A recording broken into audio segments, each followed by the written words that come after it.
আসসালামু আলাইকুম, স্বাগতম জানাচ্ছি সকলকে আজকের পর্বে। আজকে আমি ভগ্নাংশের বিয়োগ নিয়ে আলোচনা করব। আশা করি শুরু থেকে শেষ পর্যন্ত যারা থাকবেন তাদের কোনো ভগ্নাংশের বিয়োগ নিয়ে আর কোনো সাফার করতে হবে না ইনশাআল্লাহ। আর যারা আমার নিয়মিত সাবস্ক্রাইবার তাদেরকে জানাই অসংখ্য ধন্যবাদ। আর যারা আজও সাবস্ক্রাইব করেননি, প্লিজ আমি অনুরোধ করছি আমার চ্যানেলটি সাবস্ক্রাইব করে আমার পাশে থাকার জন্য।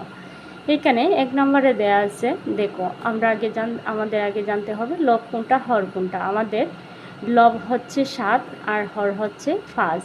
5 ভাগের 7 দেয়া আছে, বিয়োগ 5 ভাগের 4। তাহলে সেটাকে আমাদের বিয়োগ করতে হবে। বিয়োগ করতে গেলে নিচের যে হরটা আছে সেই হরের লসাগু আমাদেরকে বাহির করতে হবে। লসাগু বাহির করার শেষে তারপরে এই লসাগুর ফল দ্বারা আমাকে ভাগফল দ্বারা লবের সাথে গুণ করতে হবে। তাহলে আমি সর্বপ্রথমেই বলে নিচ্ছি, এইখানে যেহেতু 5 আছে, এখানেও 5 আছে, তাহলে এটা হচ্ছে কমন সংখ্যা। আর কমন সংখ্যা থাকলে লসাগু বাহির করতে হবে না।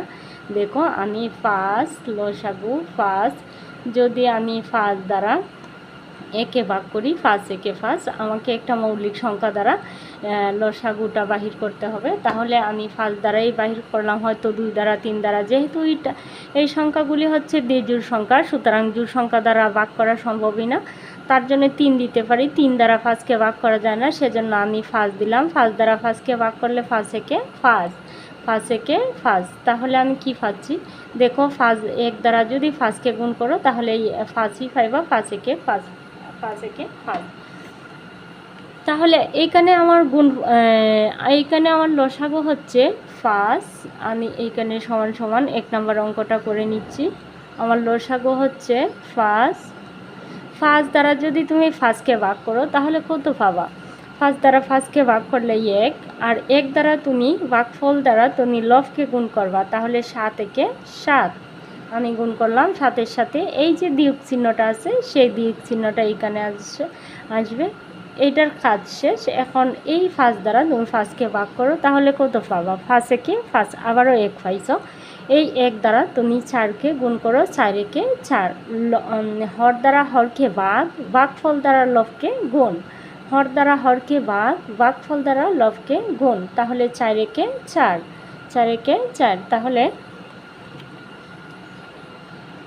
এবার হচ্ছে তোমাকে বিয়োগ করতে হবে। এইখানে লসাগু তুমি কত পাচ্ছ? 5। আর এইখানে হচ্ছে 7 থেকে তুমি 1 বিয়োগ দিবা, যেহেতু বিয়োগ আছে। 7 থেকে 1 বিয়োগ দিলে কত? 6। তাহলে তুমি কত পাচ্ছ? এইটা হচ্ছে 6। তাহলে 5 ভাগের 6। আমার উত্তরটাও হচ্ছে এই 5 ভাগের 6। আমি আশা করি তোমরা সহজেই বুঝতে পারছো, তোমাদের বুঝতে কোনো অসুবিধা হয়নি। এবার আমরা 7 নম্বর অঙ্কটা একটু ভিন্ন টপিকের অঙ্ক নিয়ে নিচে আসতেছি। তার আগে আমরা সহজগুলি আগে করে নিচ্ছি। দেখো এইখানেও আমি সেম টু সেম, এখানে কত আছে তোমরা পাচ্ছ 7। লসাগু যেহেতু একই, সেম টু সেম, যেহেতু হর যদি একই হয় তাহলে হরটা এইখানে আসবে।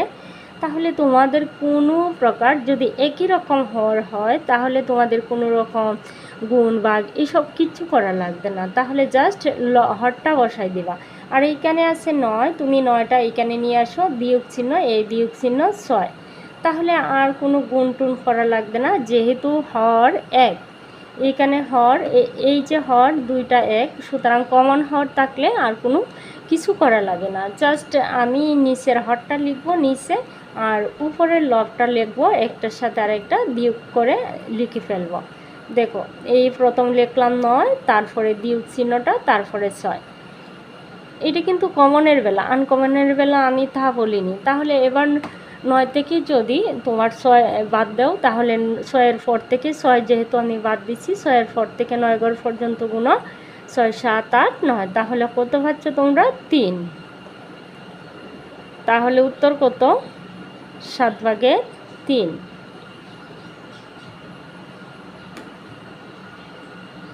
এবারে আসো একটু ঝামেলাযুক্ত। দেখো এখানে আছে 8, এখানে আছে 2। তাহলে আমাকে কি করতে হবে? 8 আর 2 কিন্তু এক না, হর কিন্তু এক না, সেজন্য 8 এবং 2-এর লসাগু আমাকে বাহির করতে হবে। যেহেতু এটা জোড় সংখ্যা সেজন্য তোমাকে জোড় সংখ্যা দ্বারা ভাগ করতে হবে। তাহলে 2 দ্বারা ভাগ করো, 2 4 8, 2 একে 2, আবার দেখো 2 একে 2। তাহলে তুমি একটা সংখ্যা যেহেতু লসাগুর বেলা একটা থাকলে আর ভাগ করতে হয় না, তাহলে একটা সংখ্যা যেহেতু তাহলে তোমাকে আর ভাগ করতে হবে না। সেজন্য তুমি এখন কি পেয়েছ, লসাগু তুমি 2 আর 4। এইখানে লসাগুর বেলা কিন্তু কমন আনকমন সব, তাহলে 2 আর 4 তোমাকে কি করতে হবে, গুণ করতে হবে, 2 4 8। তাহলে আমরা যদি একটা টেকনিক কাটাই যে বড় সংখ্যাটা সবসময়ই লসাগু হয়, যদি না মিলে একটা জোড় সংখ্যা হয় আর একটা বিজোড় সংখ্যা হয়, তাহলে আমি কি করব, গুণ করে দেব।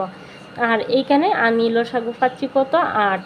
8 যদি পেয়ে থাকি তাহলে 8 দ্বারা যদি তুমি 8কে ভাগ করো কত পাবা, 8 দ্বারা 8 ভাগ করলে 1। তাহলে এইখানে তোমার 1 দ্বারা তুমি কি করবা, লবকে গুণ, তাহলে 21 একে 21, 21 একে 21, এইখানে বসবে 21।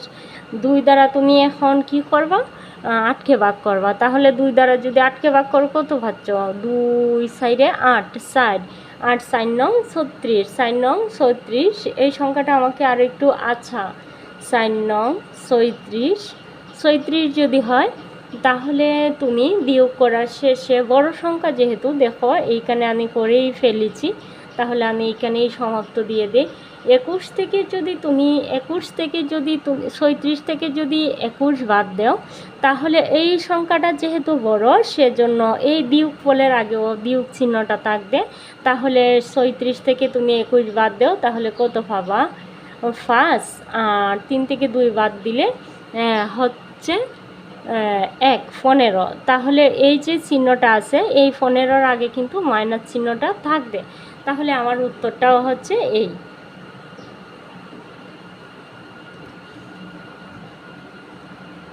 এবার হচ্ছে আমি 3 আর 6 এক সংখ্যা নয়, সেজন্য 3 এবং 6-এর লসাগু আমি বাহির করব। 3 এবং 6-এর যেহেতু দ্বিজোড় সংখ্যা সেজন্য আমিও একটা মৌলিক সংখ্যা দ্বিজোড় দিলাম, 3 একে 3, 3 2 এ 6। তাহলে আমার লসাগু হচ্ছে 3 2 এ 6। 2 এবং এর লসাগু বাহির করতে হবে এইভাবে গুণ দিয়ে, 2 3 এ 6। তাহলে আমি কত পেলাম, 6। তাহলে এইখানের লসাগুটা হচ্ছে 6। তাহলে 6 দ্বারা আমি ভগ্নাংশটা আমাকে করতে হবে, 6 দিলাম, 6 দ্বারা 6কে ভাগ করো, তুমি কত পাবা, 6 দ্বারা যদি তুমি 6কে ভাগ করো 1, তাহলে 1 দ্বারা তুমি 11-রে গুণ করলে 11 একে 11। 3 দ্বারা যদি তুমি 6কে ভাগ করো তাহলে কত পাবা, 2 3 এ 6, তাহলে 2 পাচ্ছ কত, 2 পাচ্ছ। তাহলে 2 দ্বারা তুমি 5কে গুণ করো, 2 5 10। তাহলে 11 থেকে যদি তুমি 10 বাদ দাও তাহলে কত, তোমার উত্তরটাও ছিল এই। আমি আশা করি তোমরা সহজেই বুঝতে পারতেছো, আর যদি না পারো প্লিজ কমেন্ট করে জানাও।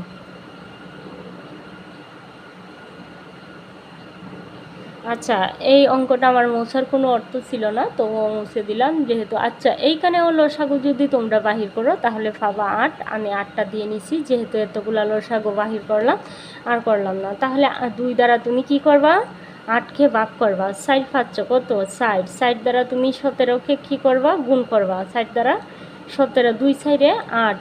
আর সেজন্য 4 দ্বারা তুমি 17-এরও গুণ করতেছো, 4 7 28, 4 একে 4 5 6। তাহলে 68 পাচ্ছ, তোমার হচ্ছে 68, 4 17। তাহলে এইখানে তুমি 68 লিখে নিবা। এই যে বিয়োগটা আছে এই বিয়োগটা হচ্ছে, আর 8 দ্বারা যদি তুমি 8কে ভাগ করো তাহলে কত পাবা, 9 পাবা। এবার হচ্ছে 68 থেকে যদি তুমি কি করো, 9 বাদ দাও, তাহলে এইখান থেকে এক পর জানো 8 থেকে 9 যাবে না, সেজন্য 18 থেকে 9 বাদ দেওয়া লাগবে। তাহলে 18 থেকে যদি তুমি 9 বাদ দাও তাহলে থাকবে কত, 9। আর এইখানে আছে 5। তাহলে তোমার উত্তরটাও ছিল এই। আমি আশা করি তোমরা বুঝতে পারছো। সকলের মঙ্গল কামনা এখানেই বিদায় নিচ্ছি। সবাই ভালো থাকেন, সুস্থ থাকেন। আল্লাহ হাফেজ।